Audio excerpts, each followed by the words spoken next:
Sometimes first aid can be as simple as gently cleaning a fresh scrape on your arm and covering it with a bandage. Other times it could be as dramatic as helping a coworker in out of the sun and treating them for heat exhaustion. In this program, we'll discuss some of the injuries and illnesses that you could encounter on the job or even at home. We'll describe the signs and symptoms you should look for, talk about steps you should and should not take to provide basic first aid, and identify situations where you should call for emergency medical assistance. But one thing that's important to know in all situations is where the first aid kits are in your facility. You don't want to be running around looking for one in the midst of an emergency. So take a walk and locate them today.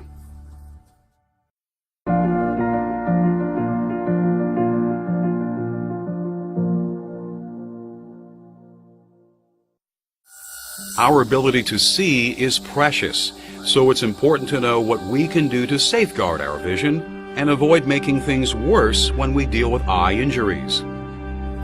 For example, if you get a small particle of something in your eye, do not rub it. This can result in a scratch on the eye surface.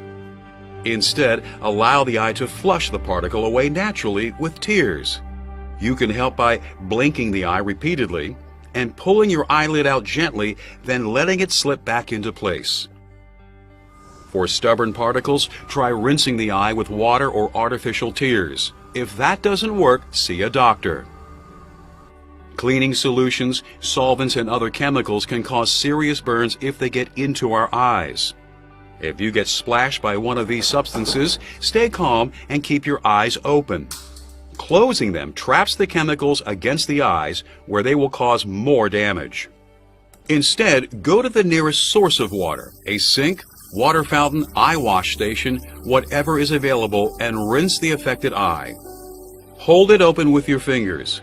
Continue rinsing for at least 15 minutes. Then call for medical assistance. When seconds count, you don't want to have to go searching for emergency contact numbers, so make sure they're posted where you can find them quickly.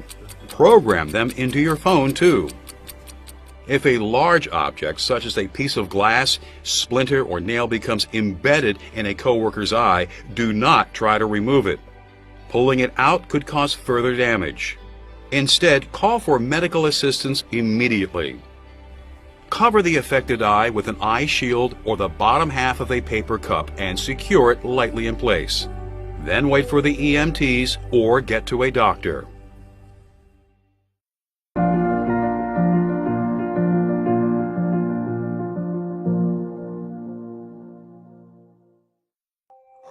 Cuts, burns, and abrasions are some of the most common workplace injuries. They can occur anytime and anywhere. Most minor cuts and scrapes may bleed a little, if at all. Clean them by rinsing with warm water. You can also gently wash the area around the wound with soap, but don't get soap in the wound itself. Then pat the area dry, apply antibiotic cream, and cover it with a sterile bandage. When bleeding does occur, press a clean cloth, tissue, or piece of gauze directly over the wound to stop it. If blood soaks through, don't remove the covering. Put more on top and continue to apply pressure. When bleeding stops, cover with a sterile bandage. Later, you want to clean and redress the injury.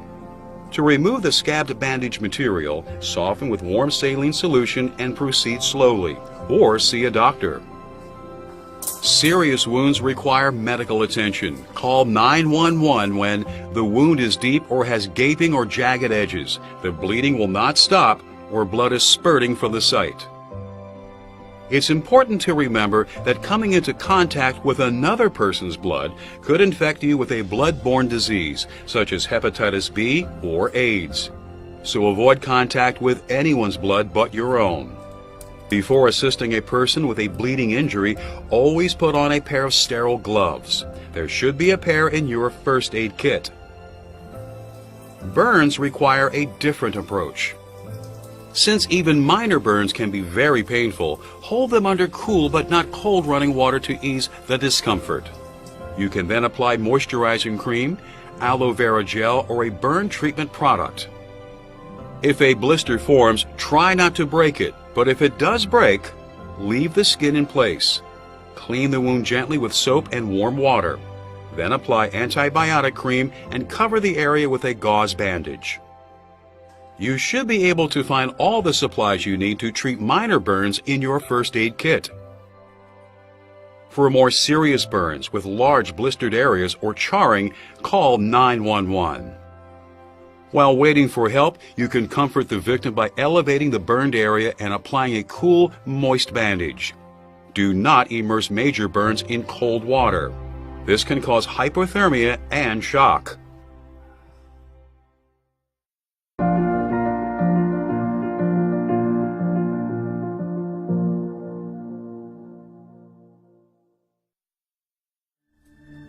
Most strains and sprains and all fractures should be considered serious injuries and should be evaluated by a doctor as soon as possible. For minor strains and sprains, you can help to reduce swelling by remembering the acronym RICE. Rest, ice, compress, elevate. To rest an injured limb or joint, simply don't use it. Keep weight off it. Apply ice for 20 minutes every hour. Compress the injury by wrapping the joint or limb in an elastic bandage. And elevate the area so that it's above the level of the heart.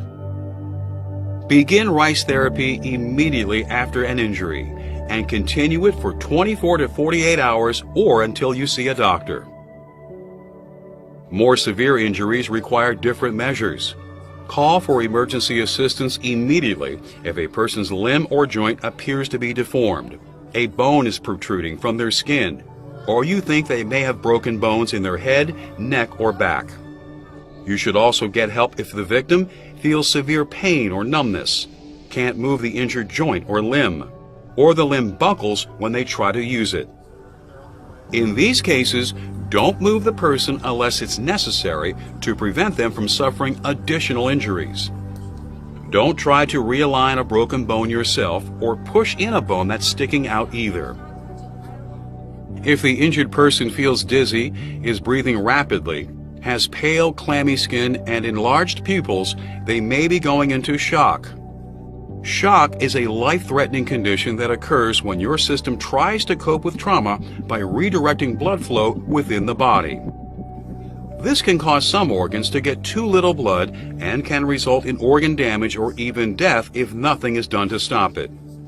If you suspect that a person is going into shock, call for emergency assistance if you haven't done so already. Help them lie down. Elevate their legs and feet slightly if possible. Cover them so they stay warm and stay with them until help arrives.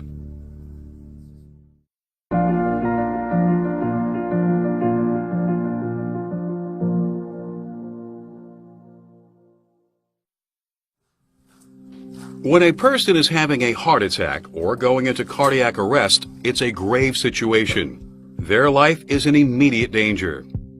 A heart attack occurs when the blood supply to the heart muscle stops and the muscle tissue begins to die as a result. A victim of a heart attack usually feels a sharp pain in the center of their chest or between their shoulder blades. Often mistaken for indigestion or heartburn, the discomfort may spread to the shoulders, neck, and arms as well. Other symptoms of a heart attack include shortness of breath, sweaty or clammy skin, lightheadedness, nausea, and vomiting. If you believe someone is having a heart attack, have them sit down. Loosen their clothing, especially at the collar. Ask them if they use any medicine, such as nitroglycerin for a heart condition. If they do, help them take it immediately. If the pain does not stop within 3 minutes of taking their medication, or they don't have it with them, call for emergency medical help. If the person suddenly stops responding to you or stops breathing, they may be going into cardiac arrest. This is when your heart either begins to beat abnormally or stops beating completely.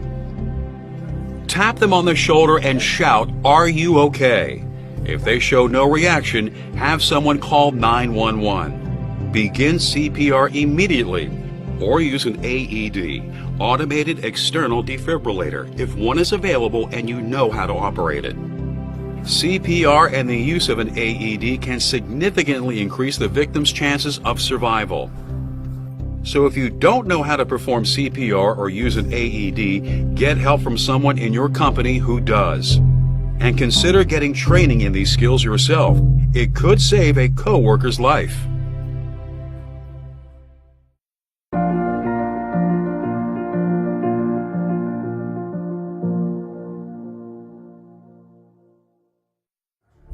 Choking occurs when a foreign object, usually food, lodges in your throat or windpipe and prevents you from breathing.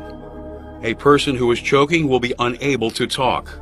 They may cough and gag, make squeaky sounds when trying to breathe, clutch at their throat, and make frantic gestures. Unless the blockage is removed, they can lose consciousness and die of suffocation in minutes.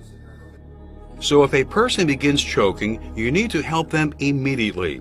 Have someone call for emergency assistance if possible. If you are alone with the victim, call for assistance after you help them. To clear their airway, use the 5 and 5 procedure. Begin by giving 5 blows to the victim's back. Stand beside the person, place one arm across their chest for support. Bend them over at the waist so the upper body is parallel with the ground. Deliver 5 separate back blows between the shoulder blades with the heel of your hand. Then perform 5 abdominal thrusts. Standing behind the person, wrap your arms around their waist and lean them forward slightly. Make a fist with one hand. Position it above the person's navel and grasp the fist with your other hand. Press hard into the abdomen with a quick upward thrust as if you are trying to lift the victim off their feet. After delivering 5 abdominal thrusts, give 5 more back blows. Continue alternating between them, 5 and 5, until the blockage is dislodged. If you begin the choke and no one is around to help you, you can perform abdominal thrusts on yourself. Place a fist slightly above your navel and grasp the fist with your other hand. Deliver quick inward and upward thrusts against your upper abdomen. Another approach is to bend over a hard surface, such as a countertop or the back of a chair, and thrust your upper abdomen against it. Keep it up until the blockage is expelled and you can breathe freely again.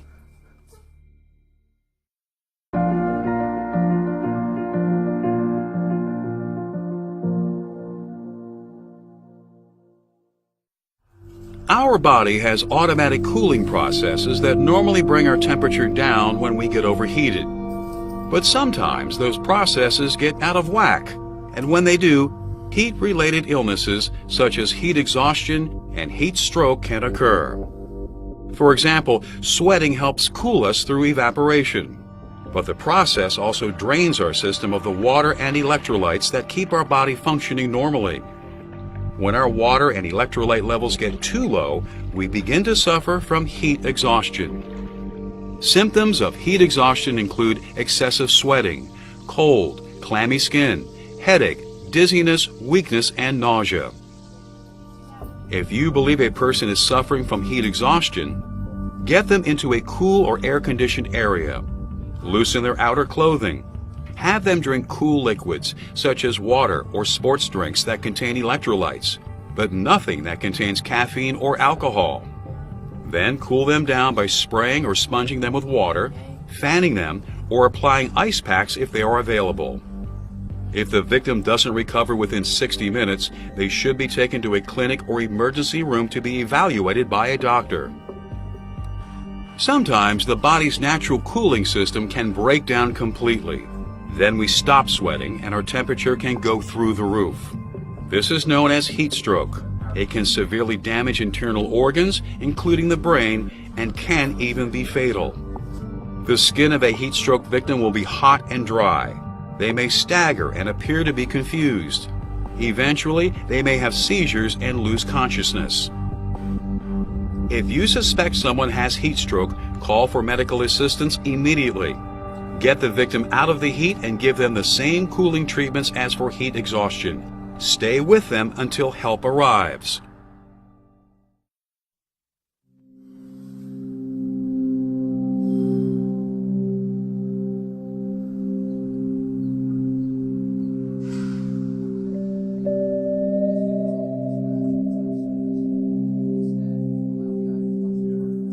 As we've seen, there are a number of ways that people can get sick or injured on the job. But there are also ways we can help them using basic first aid procedures.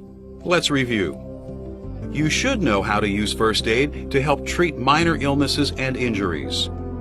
Locate the first aid kits in your workplace and know how to use the supplies they contain.